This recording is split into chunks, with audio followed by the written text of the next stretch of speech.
Diusung oleh partai penguasa saat ini, Partai Demokrasi Indonesia Perjuangan atau PDIP, Ganjar Pranowo punya peluang besar menjadi pemenang Pilpres mendatang.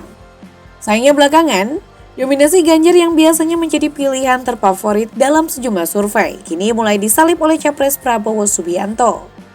Apakah itu dampak dari penolakannya pada Timnas Israel beberapa waktu lalu? Hanya itu, beberapa sepak terjang kelam Ganjar lainnya boleh jadi membuat pemilih makin kritis terhadap Gubernur Jawa Tengah yang satu ini.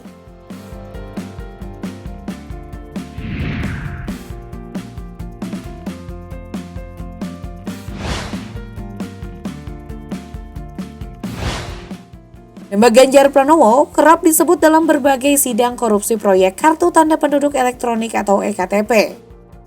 Mantan anggota Komisi Pemerintahan Dewan Perwakilan Rakyat DPR RI ini diduga menerima uang sebesar 520.000 US dollar. Dalam sidang bekas pegawai Kementerian Dalam Negeri Irman dan Sugiharto, nama Ganjar sudah disebut. Jaksa Penuntut Umum Komisi Pemberantasan Korupsi atau KPK dalam surat tuntutan Irman dan Sugiharto menyatakan uang itu mengalir ke Ganjar. Jaksa kerap menanyai Ganjar mengenai proses penganggaran berkaitan dengan sejumlah rapat proyek pengadaan EKTP yang pernah dibahas saat dirinya masih menjadi anggota DPR. Ganjar mengaku tak menemukan keanehan dalam proses penganggaran itu. Selain soal anggaran, Ganjar juga ditanya soal dugaan pembagian komisi proyek EKTP dari konsorsium pemenang tender pada anggota Komisi 2 DPR. Namun politikus PDI Perjuangan ini mengaku tidak menerimanya. Saat itu pihaknya hanya menimbang soal manfaat dan persiapan untuk pelaksanaan pemilu dan jenis kartu yang digunakan dalam konsorsium pemenang tender. Sedangkan dalam sidang Andi Narogong, Ganjar membantah sejumlah tuntutan jaksa mengenai pemberian uang kepadanya. Tuntutan jaksa didasari pada kesaksian Muhammad Nazarudin, mantan bendahara Partai Demokrat, yang menyebut Ganjar menerima uang 500.000 US dollar dari Andi Narogong di ruang politikus Golkar Mustoko Weni. Terhadap tudingan tersebut, Ganjar sudah berkali-kali membantahnya. Bantahan Gubernur Jawa Tengah tersebut senada dengan pernyataan Firly Bahuri. Pada April 2022 lalu, Ketua KPK itu menyampaikan bahwa pihaknya belum menemukan bukti keterlibatan Ganjar Pranowo dalam kasus dugaan korupsi pengadaan EKTP. Mantan penyidik senior KPK Novel Baswedan yang saat itu terlibat menangani kasus korupsi EKTP yang merugikan negara hingga 2,3 triliun rupiah juga turut menyatakan bahwa belum cukup bukti jika Ganjar terlibat korupsi EKTP.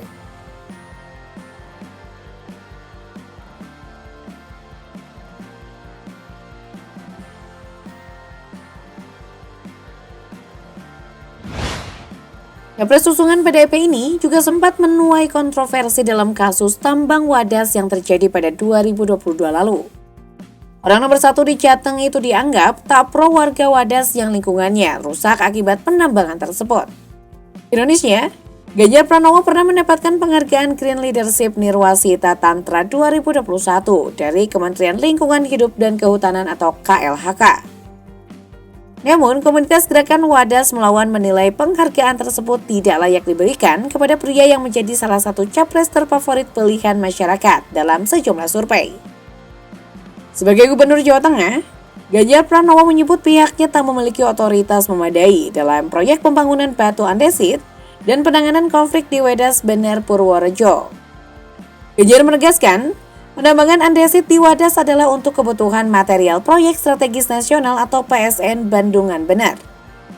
Artinya hal itu bukanlah ranah Pemprov Jawa Tengah, melainkan Kementerian PUPR. Persoalan lingkungan juga terjadi pada 2017.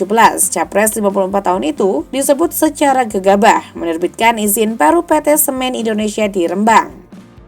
Padahal Mahkamah Agung MA telah memerintahkan Ganjar untuk mencabut izin lingkungan perusahaan tersebut. Alih-alih mencabut izin tersebut, ia justru menerbitkan izin lokasi penambangan pasir laut lebih dari 5.000 hektar.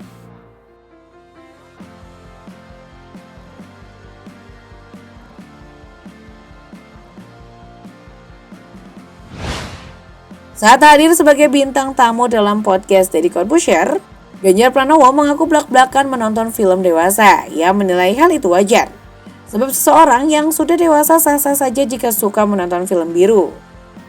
Ketika ditanya alasannya, ia tak menampik jika menonton film biru diperlukan untuk orang dewasa.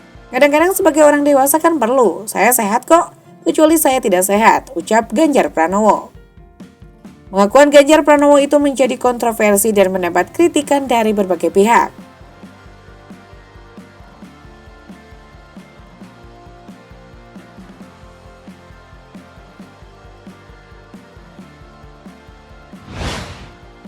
Suami dari Siti Atikoh Supriyanti ini pernah mendapatkan kecaman dari publik setelah dirinya mengunggah bantuan dari Basnas untuk melakukan renovasi rumah kader PDIP di Twitter. Tampak dalam unggahannya tersebut, Ganjar Pranowo membagikan sebuah cuitan tentang rencananya menjelang hari ulang tahun atau HUT PDI Perjuangan yang ke-50. Ia berencana untuk melakukan pemugaran dengan memberikan bantuan. Dalam foto yang diunggah Ganjar ke akun media sosialnya itu, terlihat kader PDIP menerima papan dengan keterangan dana senilai 20 juta rupiah, tetapi di dalam papan tersebut terdapat logo Basnas. Temuan itu menjadi perbincangan seru warganet. Mereka mempertanyakan, bagaimana mungkin dana zakat untuk kepentingan sosial malah dimanfaatkan untuk pemugaran rumah kader parpol tertentu. Menurut publik, Basnas telah menyalahgunakan dana yang dikumpulkan dari masyarakat.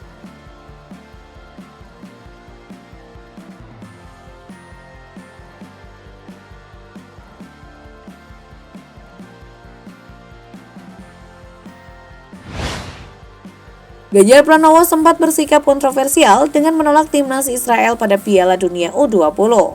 Hal itu berbuntut pada pencabutan status tuan rumah Piala Dunia U20 dari Indonesia.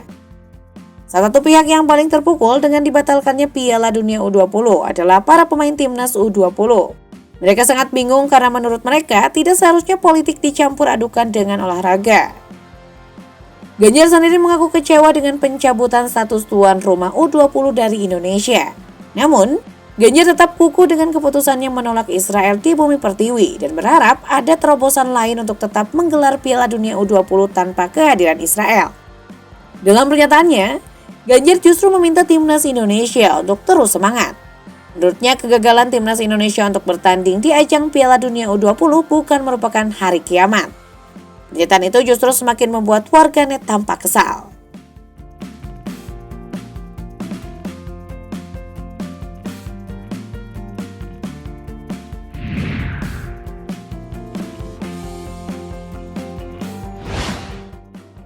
Presiden Jokowi beberapa waktu lalu mengaku akan bersikap cawe-cawe, ikut membantu alias tidak akan netral dalam kontestasi Pilpres 2024.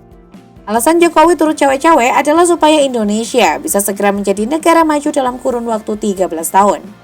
Pernyataan itu segera disikapi pihak PDIP yang mengatakan jika Jokowi akan ikut cawe-cawe politik bersama Ganjar Pranowo terkait Pilpres 2024. Meskipun tak ada ketentuan yang dilanggar, menurut pengamat politik sekaligus Rektor Universitas Paramadina Didik Cerahbini, pernyataan Jokowi tersebut keliru secara etika.